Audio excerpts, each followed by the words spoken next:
Hello and welcome. You're watching Big Picture and I'm Vishal Dahiya. Today we will talk about how the government is planning to ensure water security for the rural households.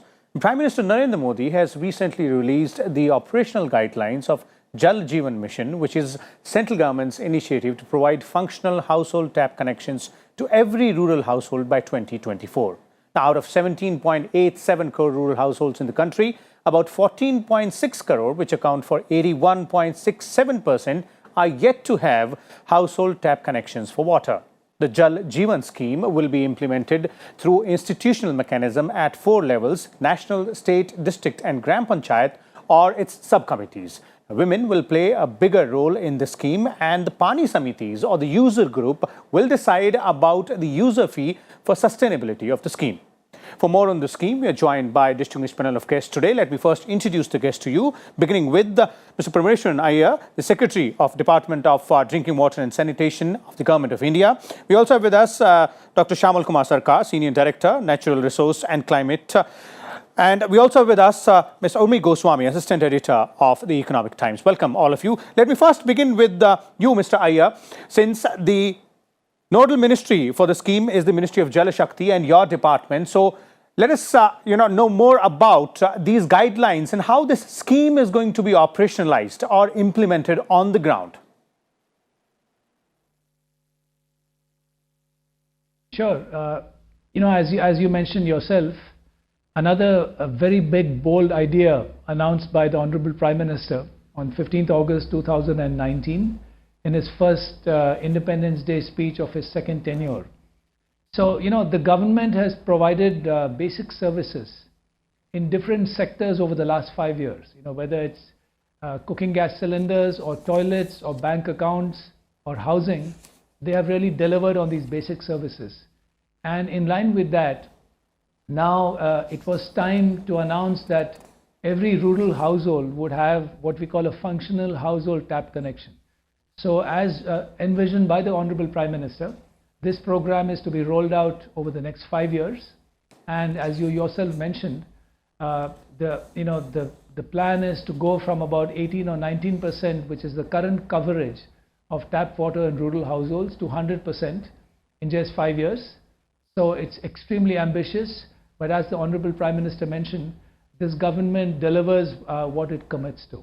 And in terms of the operational guidelines, which were launched by the Honorable Prime Minister yesterday, these spell out, more the details about the program. It's got a lot of flexibility because in India, given its diversity, one size will not fit all. But the key principles, the parameters, how to set about it, they're all laid out in these operational guidelines, which were prepared in consultation with the state governments. Because as you know, water, like sanitation, is a state subject.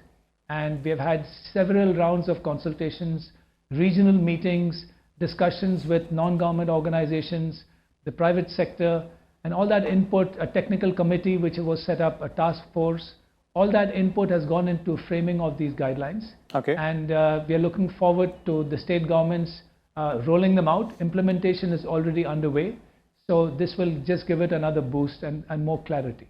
Okay, Mr. Iyer, let's understand two more aspects of the guidelines and the scheme here as well, because if you look at the guidelines, there are two things which come up. One is that it says that the women will play a very large role out there. One is how, and second is the paani samitis will decide the user fee and, to ensure that sustainability of the scheme as well. So how are things going to work on the ground level? Because as you said, it's a state subject as well. So the state government's involvement will also be very important here.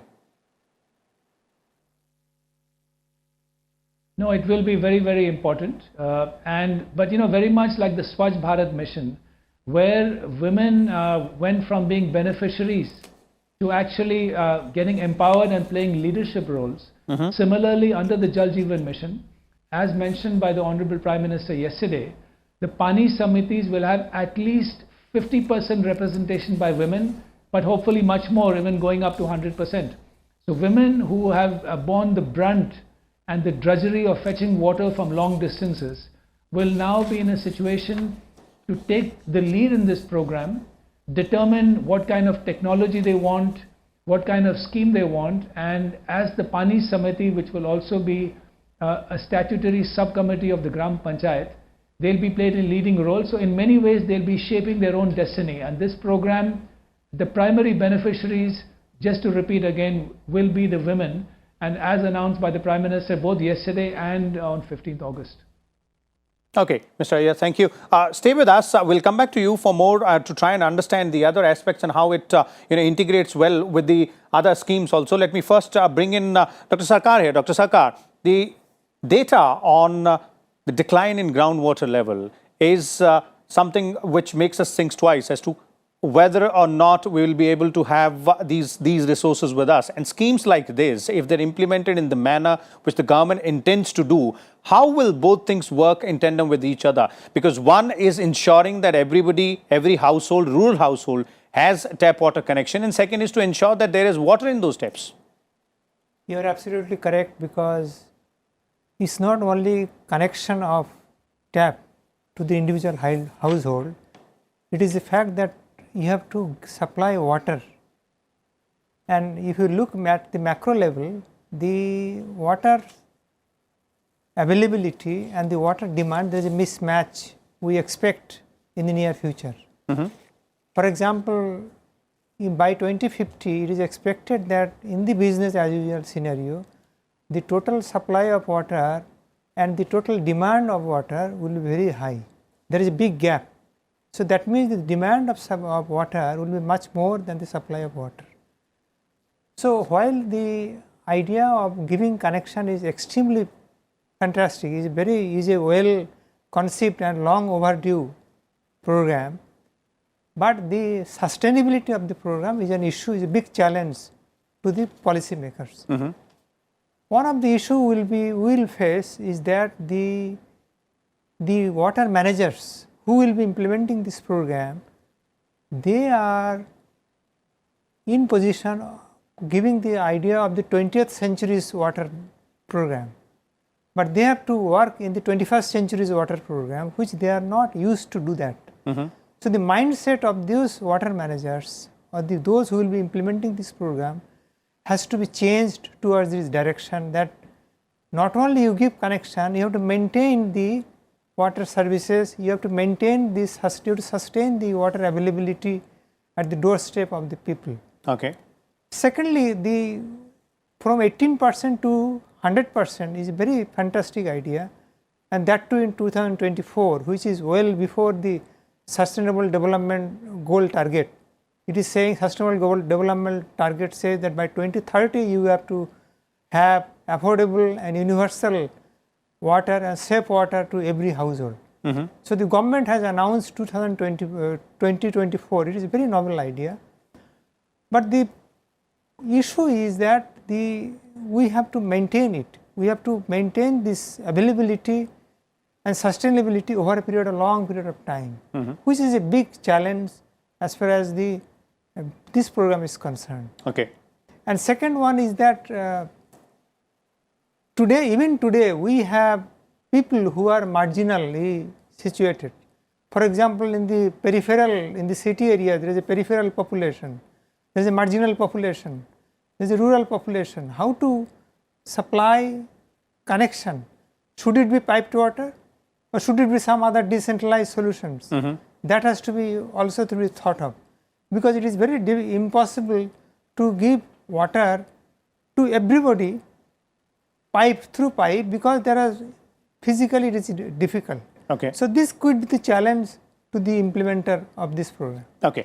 We'll come to the other aspect as well as to how the maintainability and sustainability can be done, and we'll go to this Secretary, Mr. Iyer also. But let me first bring in Urmi here. Urmi, you keep a close watch on the developments in this sector. This seems a very uphill task, 5 years, taking it from 18% to 100%. But the operational guideline, and if you take a closer look at that, the involvement of the people which the guidelines envisage, do you think they'll make it easier than it looks like right now? Well, it is a moonshot. And the fact that, first in drawing up these operational guidelines, you have had wide consultations with all kinds of groups, which is like all kinds of stakeholders, including NGOs, CSOs, consultants, and of course, I presume local citizens group. It could make it easier. But having said that, I mean, it's always sometimes easier to draw up a plan than to implement it. And I think the guidelines themselves reflect this understanding. So you'll realize that there is this whole issue about monitoring and the use of technology for monitoring, or asking the the village group to come up with water action plan, which looks at source and maintenance of sources, supply, and grey water management. So in a sense, there is a realization of how uphill this task is, how you need to get everybody involved. There's an attempt to at least highlight the possible areas where problems may arise. Okay. Having said that, it's still an uphill task. But then moonshots are generally like that. Okay, and there has been schemes which have been successful. The model is the Swachh Bharat Mission, as the Secretary was saying, and we have seen how successful that has been. But let me bring in Mr. Iyer again here. Mr. Iyer, it's not the only scheme when we talk about ensuring drinking water for the general population. That's Jal Jeevan Mission. We have other schemes running as well. One is Atal Bhujal Yojana and few others as well. So how will these schemes complement each other? What is it that you're trying to work on, a model wherein these schemes either don't overlap or work at cross purposes? No, I think excellent point and very good points made by the other two panelists. Let me just take them one by one to make a couple of points. First of all, I think it is important to recognize, as the Honorable Prime Minister mentioned yesterday and earlier, that this is the first time in the history of the Indian government in the water sector where there has been institutional integration. Prior to 3 months ago, or before the second term of this government, over a long period, water was institutionally fragmented in many different ministries. So this government created the Ministry of Jal Shakti, which integrated both the water resource management part and the service delivery of both drinking water and sanitation. So now we have got an integrated ministry which takes a holistic look at water management. And we have one minister for Jal Shakti. That's the name of the ministry. That's the point made by the Prime Minister. So now this is where groundwater management, source sustainability, which will come in through the newly launched Atal Bhujal Yojana, which is about more effective groundwater management, which is going to be very critically complementary with the Jal Jeevan Mission, where a large part of the Jal Jeevan program will depend on groundwater. So source sustainability will come through better groundwater management, recharge source sustainability. We're very clear that in this program, unlike previous programs, the source sustainability recharge, whether we're looking at rainwater harvesting or other ways of recharging, will become mandatory. Drinking water will be provided through the distribution system. And then to complete the cycle, we will also have grey water management mentioned by your panelists, which will look both at minimal treatment, recharging, as well as use for agriculture. So it's an end-to-end integrated solution. So I think that's very important to understand. Okay. The second point, which is again, which was mentioned by one of your panelists, is how are you going to reach the remote, hard to reach, weaker sections? So for the most part, this is about providing a functional household tap connection. And we repeat that because the definition of that is it should have adequate quantity, quality, and it should be reliable. And it should provide a minimum level of service and water on a regular basis. But this is where the community needs to take charge. So that village water plan, which will be prepared at the local level, the women will play a leading role in that. They'll prepare their own plan, and for the most part, they'll be implementing it themselves. And therefore, it will become another Jan Andolan.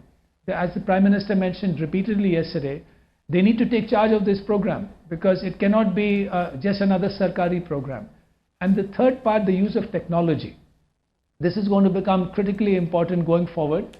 That, as you mentioned, space technology, aquifer mapping, but also 3D contour mapping to decide the slopes so that The grey water, when it comes out, what is the flow of that? What's the best way of treating it? The monitoring of the program through sensors, in case there are leakages and breakdowns, all this is going to be introduced but put in the local context. So we see this program drawing upon 21st century technology, but to provide a basic need which should have been done a long ago but now is being taken on head on. Okay, Mr. Iyer. Dr. Sarkar, does that answer some of the apprehensions which we raised in terms of maintainability and sustainability of the sources, as Mr. Iyer pointed out, in terms of how the government plans to ensure that? You see, the water is a sector where it is a state subject basically. So a state's governance is very important as far as the water management is concerned. While at the central level we have the integration of the integrated ministry, the Jal Shakti ministry has come in recent times. There is no parallel kind of convergence in the state government, the state where the water management has to be done by those water managers. So the water manager are still divided in the state as we had seen in the central level and the earlier regime. So that will take time, because that is a big challenge for the policy maker, how to integrate those policies, instruments at the state level in cohesion in meeting the objective what the Jal Jeevan Mission is talking of.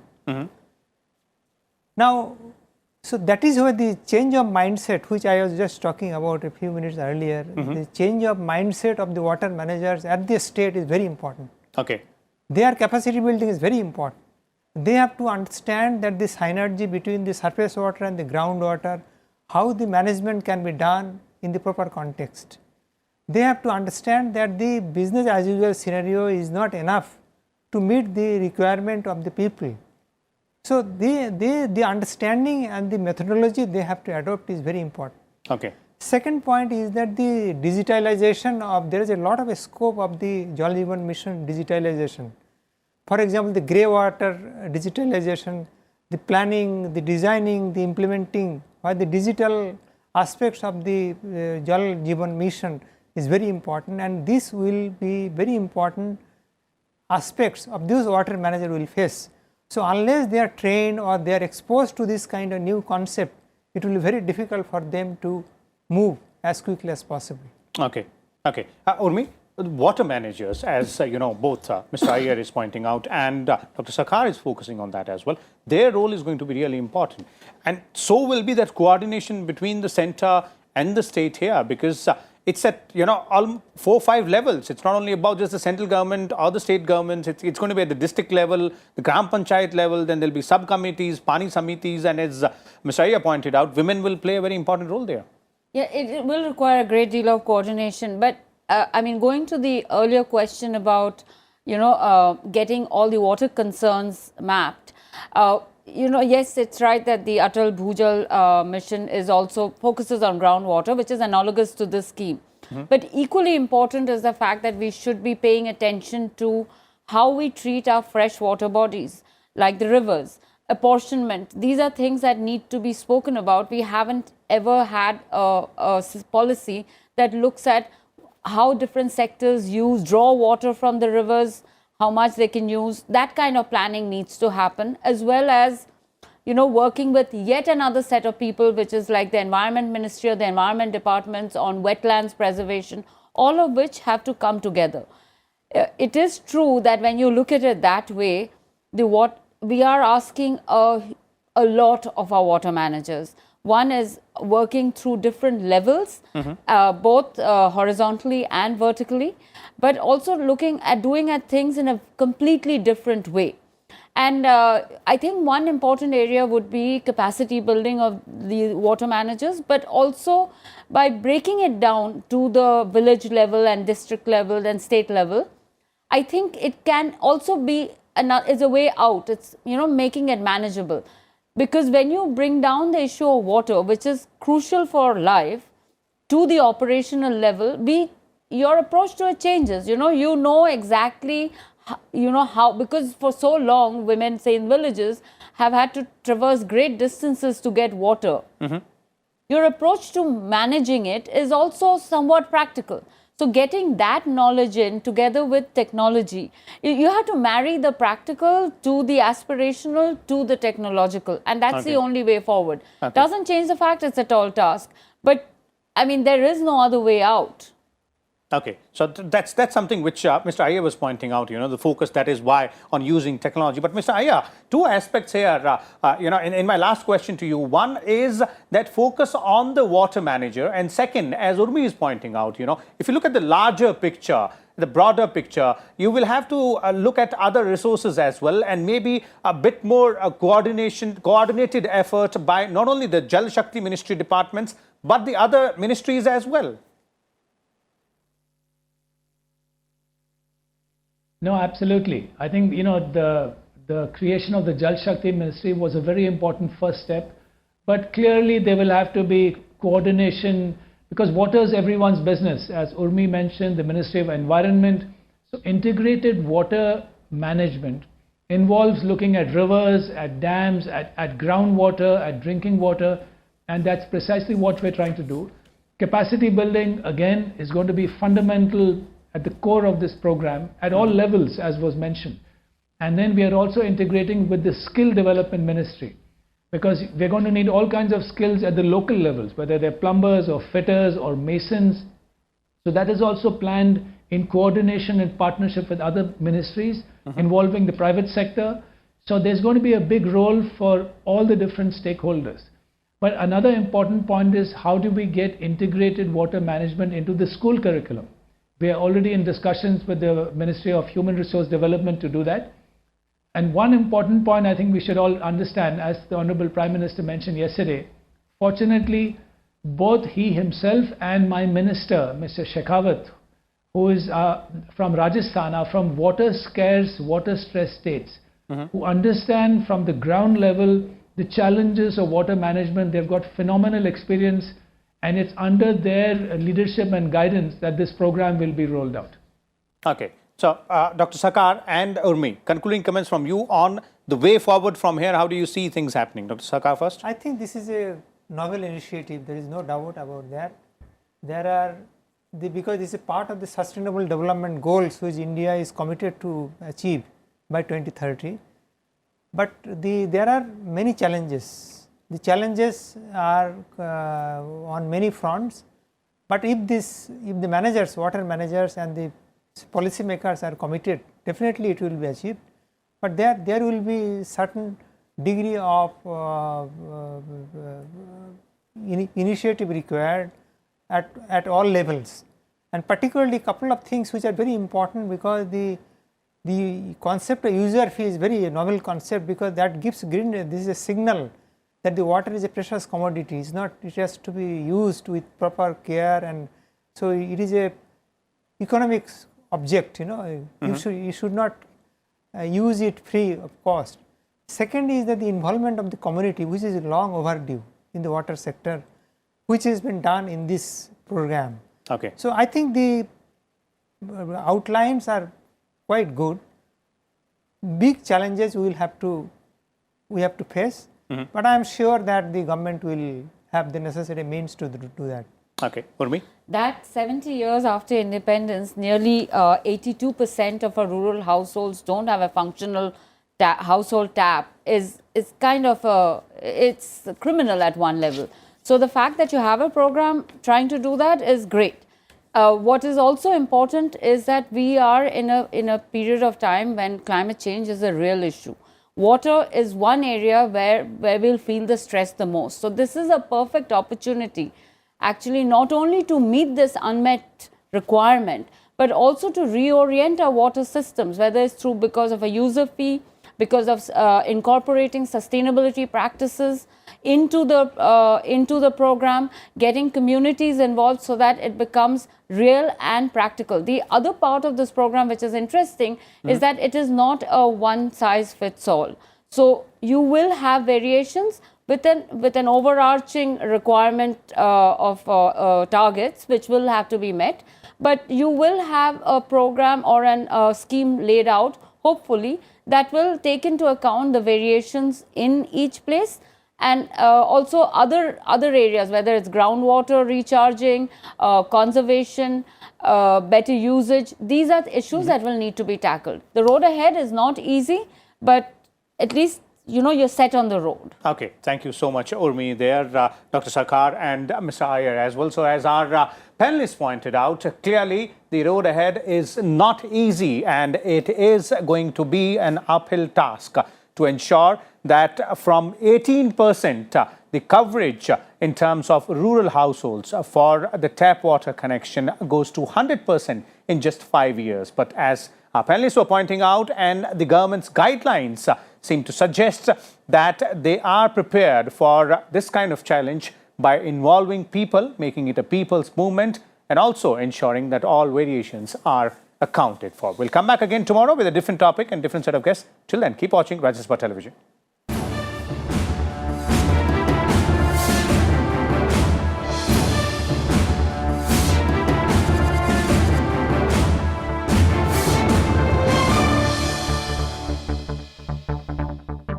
Mm-hmm.